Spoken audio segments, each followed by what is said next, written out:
বিবি পায়রা পায়রা, বিবি পায়রা পায়রা, বিবি পায়রা পায়রা, বিবি ও মামা, দেখো না আমার চুলটা হিরোর মতো লাগছে না?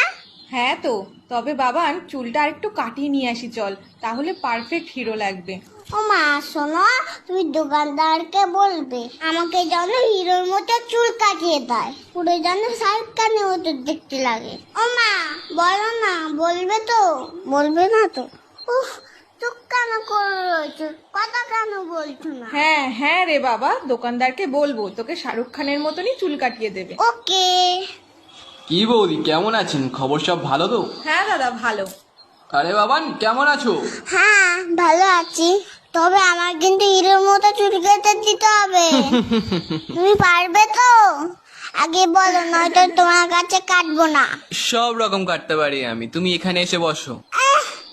আমাকে একটু উঁচু করে দাও, আমি তো মুখটাই দেখতে পাচ্ছি না। হ্যাঁ তাই তো, তুমি নামও, আমি উঁচু করে দিচ্ছি। দেখো আমার জন্য সব চুল কেটে দিও না। আহ বাবা নড়ো না, কান টান কেটে যাবে কিন্তু। ও দাদা, একেবারে মুড়ো করে কেটে দেবেন। হ্যাঁ হ্যাঁ, বুঝেছি বুঝেছি।